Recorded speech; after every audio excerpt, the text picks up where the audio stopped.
تو آپ کو مدینہ منورہ کا نقشہ ہی دکھائی نہیں دے گا، تصویر لگا دی ہے انہوں نے اس کے اوپر، اور وہ گوگل والے بھی مان گئے ہیں ان کے ساتھ کہ مدینہ کی تصویر بھی ہم تصویر لگا دیں گے۔ یعنی آپ اس کی ہسٹری نہیں دیکھ سکتے، آپ اپنے گھر کی ہسٹری دیکھ سکتے ہیں، آپ اپنے شہر کی ہسٹری دیکھ سکتے ہیں، 1975 1980 تک دیکھ سکتے ہیں آپ کہ آپ کے گھر میں سال بسال کیا کیا چینجنگ آتی رہی ہے آپ کے زمانے میں، لیکن آپ مدینہ کی نہیں دیکھ سکتے، آپ مکہ کی ڈیولپمنٹ نہیں دیکھ سکتے، بند کر دیا انہوں نے۔ ابھی آپ نے خود ملاحظہ کیا، تھوڑی سی بھی غیرت ایمانی ختم ہو گئی ہے ہمارے اندر، تھوڑی سی بھی نہیں رہی، کہ ہم لوگوں نے ان عرب کو دیکھ لیا کتنے عیاش ہیں، یہ لوگ کتنے بے دین لوگ ہیں، یہ یہودیوں کے آلائے کار ہیں، یہ ان کے پیدا کردہ ڈاکو ہیں جو کہ حرمین شریفین پہ قبضہ کر کے بیٹھے ہوئے ہیں، اور ہم مسجد اقصیٰ کو رو رہے ہیں، مسجد اقصیٰ کو رو رہے ہیں۔ آپ کا یہ سارا ایک ستون جو ہے وہ ان کے قبضے میں ہے، وہاں انہیں فوجی کھڑا کیا ہوا ہے۔ کسی زمانے میں متوع ہوتے تھے وہ جہنمی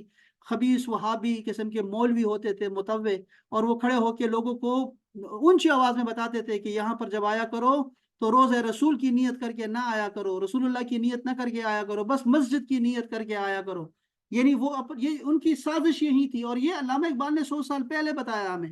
کہ ان کی جو کوشش ہے وہ یہ نہیں ہے کہ آپ کو مسجدوں سے روکے، ان کی کوشش ہے کہ آپ کی فقہ میں شک ڈال دے کہ فقہ کیا ہوتی ہیں یار، یہ امام کیا ہوتے ہیں، فقہ کی ضرورت ہی نہیں ہے، ہر بندہ قرآن جا کے پڑھے نا، قرآن سے مسئلے لے۔ لوگوں کو گمراہ کر دیا، اب لوگ بھٹک رہے ہیں راستے میں، ان کو پتہ ہی نہیں ہے کہ طلاق کیسے دینی ہے، اور طلاق کی عدت کیسے ہوتی ہے، ان کو پتہ ہی نہیں زکوٰۃ کیسے ہوتی ہے، صدقہ کیسے دینا ہے، وہ فقہ کو مانتے نہیں ہیں بیچارے، ایسے ہوا میں لٹکے ہوئے ہیں۔ ان کے پاس پانچ طریقے آ گئے ہیں حدیثوں میں سے، اور ان کو سمجھ ہی نہیں آ رہی کہ کیا کریں۔ پھر وہ کہتے ہیں ہم ابن تیمیہ کو مانتے ہیں، وہ کہتے ہیں علامہ ابن القیم نے یہ فرمایا، یعنی کہ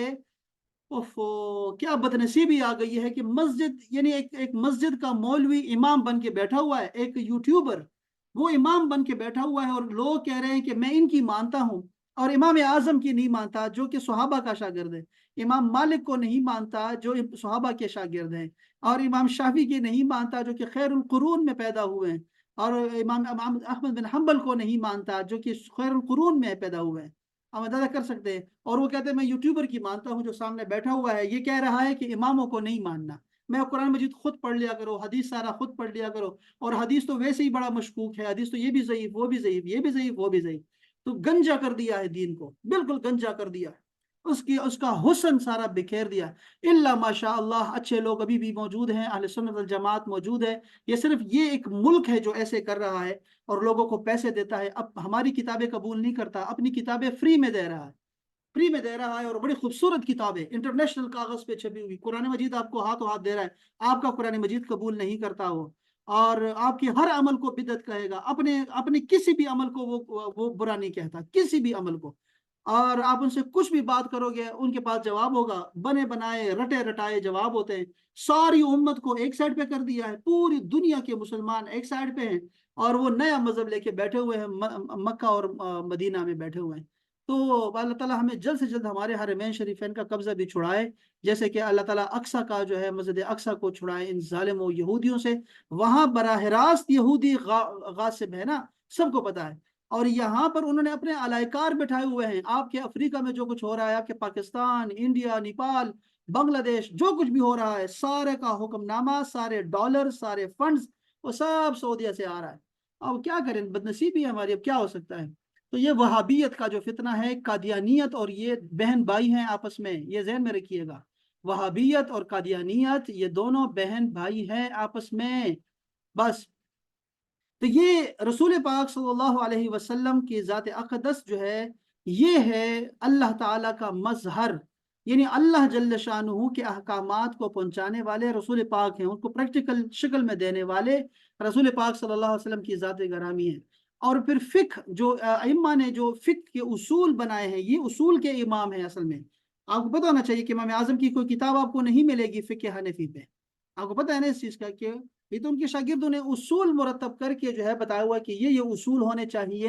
کسی مسلمان کے لیے۔ اس میں بہت سارے، پھر ہم فقہ حنفی کی مدرسے میں ہم پڑھ رہے ہیں نا، رات کے 9 بجے ہم پڑھاتے ہیں، آج بھی پڑھیں گے انشاءاللہ تعالیٰ، تو آپ کو اندازہ ہو جائے گا کہ ہم کہاں سے پڑھتے ہیں اور یہ کہاں سے نکالتے ہیں، کیا کیوں ساری امت یہ حنفی ہے، 70% احناف ہیں پوری دنیا میں، اور باقی یہ چاروں مذاہب ہیں، اور تھوڑے سے آپ کو ملیں گے 1-2% یہ وہابی جو کہ ابھی زہر کی طرح جو ہے وہ مختلف شکلوں میں آتے ہیں۔ پہلے تو یہ ان کی نمازیں بالکل مختلف ہوتی تھی، ان کے حرکات، ان کے چلنے پھرنے کا انداز، نماز میں کھڑے ہونے کا انداز سب مختلف ہے، ٹھیک ہے۔ لیکن پھر انہوں نے کیا کیا کہ ایک دوسرا فرقہ نکالا، اور بلکہ تیسرا پھر نکالا، پھر چوتھا نکالا، جو کہ ہماری طرح نمازیں پڑھتے ہیں لیکن وہ پکے وہابی ہیں۔ اس سے زیادہ نقصان ہوا ہماری امت کو۔ جو ہماری طرح نمازیں پڑھنے والے، ہماری طرح بولی بولنے والے، وہ آئے یہاں پر پاکستان اور ہند میں، انہوں نے پھر خوب جو ہے وہ فتنہ پھیلایا۔ تو بہرحال میں جو بات کرنا چاہ رہا تھا آپ کو، وہ فکر عرب کو دے کے فرنگی تخیلات، اسلام کو حجاز و یمن سے نکال دو، ان کی پوری کوشش یہی ہے، پوری کوشش۔ 100 سال ہونے والے ہیں ابھی ان کو، اور بس اللہ تعالیٰ خیر فرمائے، اللہ تعالیٰ کرے کہ یہ سارے بدبخت جو ہیں وہ دور ہو جائیں، دفع دور ہو جائیں۔ تو ان میں سے ایک جو ابھی جو وہ لوگوں کو بتاتے ہیں، وہ یہ بتاتے ہیں کہ بھئی مکہ جاؤ، عمرہ کرو، حج کرو، یہ مدینہ کیوں جاتے ہو تم؟ اور رسول اللہ نے فرمایا کہ کسی اور کی طرف جانا سفر نہیں کرنا ہے، یہ بے وقوف ترین اور حدیثوں کو غلط ترجمہ کرنے والے اور غلط چیزیں بتانے والے، اور یہ وہ بدنصیب لوگ جو دین سے دور ہیں، اولیاء اللہ سے دور ہیں، علماء سے دور ہیں، کبھی زندگی میں کسی کے نیک کے پاس بیٹھے نہیں ہیں، تو وہ بیچارے جو ہے ان کی زد میں آ جاتے ہیں، اور وہ سارے کے سارے وہ کہہ رہے ہیں ہاں ہاں یہ ٹھیک کہہ رہے، دل کو لگنے والی بات کی ہے اس نے، تو وہ چونکہ آپ کی عقل کو کر رہا ہے۔ ہم سنی ہے، اہل سنت کا مطلب ہوتا، یہ کب نکلا تھا یہ نام اہل سنت کا نام؟ یہ آپ دیکھیں کہ مسلم شریف کے شروع میں لکھا ہوا ہے کہ اس 73 فرقے بنیں گے مسلمانوں کے عیسائیوں کے مقابلے میں، اور ان میں سے صرف ایک وہ جائے گا، اور وہ کون ہوگا؟ جو میری سنت اور میرے خلفائے راشدین کی سنتوں پر ہوگا، یعنی اہل سنت۔ اہل سنت کا مطلب یہ تھا کہ اس کے مقابلے میں کون لوگ تھے؟ وہ لوگ تھے جو لوگ عقل سے کام لیتے تھے، عقل سے۔ تو مسلمانوں نے کہا کہ ہم اہل سنت ہیں، یعنی سنتوں کو دیکھیں گے، عقل کو بعد میں اس کو تولیں گے عقل پہ، پہلے اللہ اور اس کا رسول کا حکم ہے۔ تو ہمارے پاس ہم عقل سے نہیں بلکہ نصوص کو دیکھتے ہیں، قرآن اور حدیث کو دیکھتے ہیں، عمل صحابہ کو دیکھتے ہیں، عمل تابعین کو دیکھتے ہیں، اور تبع تابعین کے اعمال کو دیکھتے ہیں، 3 صدیوں کے اعمال کو دیکھتے ہیں، اور ہم نے اپنا دین، پورا دین ہے ہمارے پاس الحمدللہ۔ تو اس میں سے آپ کو جو بتانا تھا وہ میں آپ کو یہ بتانا چاہ رہا تھا کہ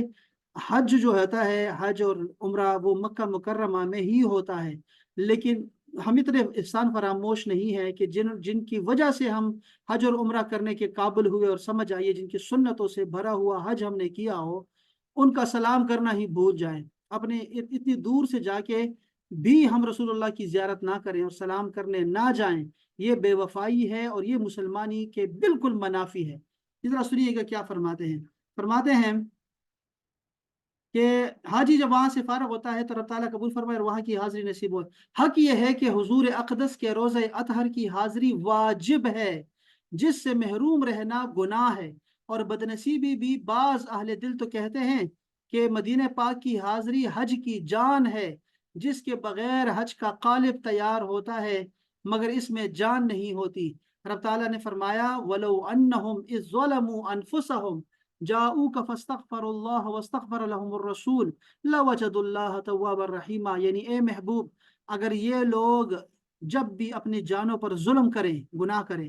تو تمہارے آستانے پر تمہارے پاس آ جائیں، تمہارے در پہ حاضری دیں، پھر اللہ سے معافی مانگے، آپ کے در پر حاضری دیں، آپ کے در پہ۔ مسجد نبوی کی بات ہو رہی ہے، مسجد نبوی بھی ہے، روضہ رسول بھی ہے، لیکن یہاں پر اللہ پاک نے فرمایا آپ کے پاس، جاؤ کا، آپ کے پاس آ جائیں،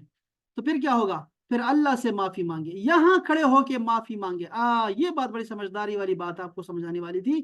کہ کچھ سٹیشنز ہیں اللہ تعالیٰ کی رحمتوں کے سٹیشنز ہیں، وہاں جا کے ہی اللہ کی رحمت ملتی ہے۔ ویسے تو ہر آپ ساری زمین میں چلتے رہے، آپ کو اللہ تعالیٰ اللہ تعالیٰ آپ کے قریب ہے، شاہرک سے بھی زیادہ قریب ہے، لیکن آپ کو یہ تو پتا ہونا چاہیے کہ جگہ جگہ کا فرق ہوتا ہے۔ رسول پاک نے کیا فرمایا؟ ہم مدینہ پاک کیوں نماز پڑھتے ہیں؟ وہاں ایک مکہ مکرمہ میں ایک نماز 1,00,000 کے برابر ہے۔ ہاں، اس کا مطلب ہے کہ میرے گھر میں جو میں پڑھتا ہوں اس کے بالکل کتنے زیادہ ہے، 1,00,000 کے برابر ہے۔ اور مسجد اقصیٰ میں پڑھو تو 50,000، مسجد نبوی میں پڑھو تو 50,000، کسی میں مختلف آیا ہوا ہے، کسی میں 1,000 آیا، کسی میں 500 میں آیا ہوا ہے، لیکن اس کا مطلب ہے کہ مختلف ہے۔ حتیٰ کہ اپنے محلے کی بڑی مسجد میں نماز پڑھنا وہ بھی 25 نمازوں کے برابر ہے۔ تو اس کا مطلب ہے کہ فرق ہے جگہ جگہ میں ہے، ٹھیک ہے، جگہ جگہ میں فرق ہے، تو اسی لیے وہ آپ کے پاس آئے، اسی لیے ہم خاص خاص جگہ دیکھتے ہیں، محبوبوں کے پاس جاتے ہیں، بڑے بڑے لوگوں کے پاس جاتے ہیں جو اللہ والے ہوتے ہیں، ان کے پاس جاتے ہیں، اور وہاں جا کے دعا کرتے ہیں کہ یا اللہ اب تو اس کی بخشش کرے، یہاں ان کے وسیلے سے بخشش فرما۔ اور یہ آیت کریمہ روضہ رسول پہ لکھی ہوئی ہے، یہ آیت کریمہ، تو کیا فرمایا کہ آپ کے پاس وہ آئیں، حاضر ہو، پھر اللہ سے معافی مانگے، ٹھیک ہے، اللہ سے معافی مانگے، اور تم بھی ان کی سفارش کرو،